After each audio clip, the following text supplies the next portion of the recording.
Hello guys, today I have this paint program, I think is what Mumbo Jumbo called it.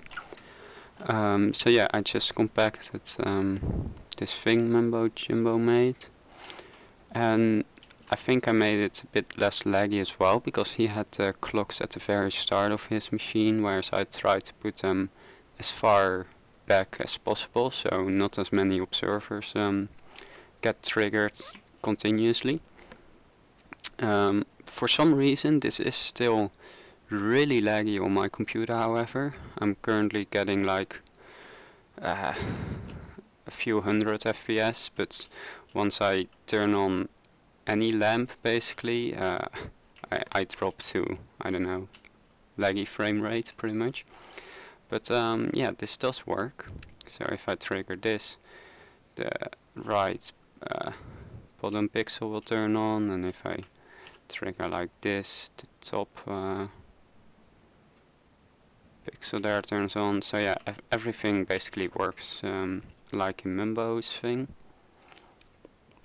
It's just really laggy for me.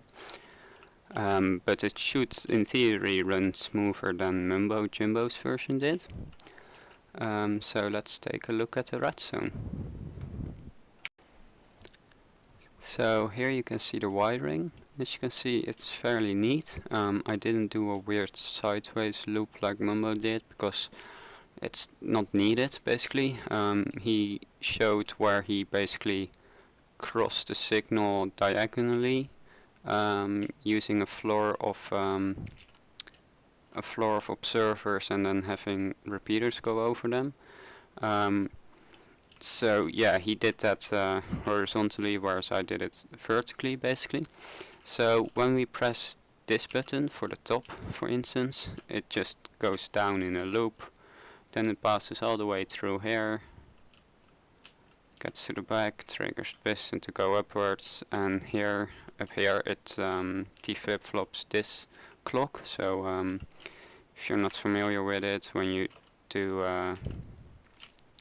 put two observers like this next to each other, you get a clock.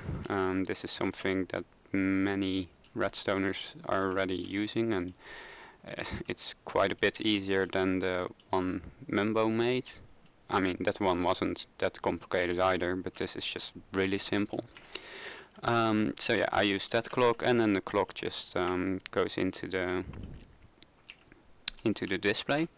So now for when you press the bottom, you can see it goes here, and then here it basically pushes up this column of blocks which the other signals usually travel through.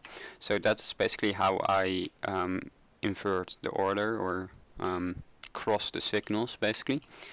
So I think it's a fairly neat way of doing it. It's a bit unfortunate that it takes 3 columns for every signal, but I pretty much had to do that for this reset wire here anyway, so it kinda worked out, I suppose.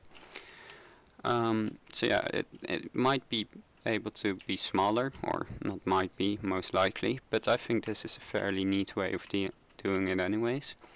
I also added this orange signal here that just moves all the pistons, so that now everything is locked, and when I try to toggle something, just nothing happens. It's just a little simple thing I was able to add, and it's quite nice to have that on the server, so I can disable this and make sure nobody activates any clocks, because you generally don't want to have random clocks running. So in general, I think a display like this is really quite terrible, but there really isn't any other way of making a 1x1 pixel lamp display, I don't think. So but yeah, that's it for this video. Thank you all for watching, and see you all later. Bye.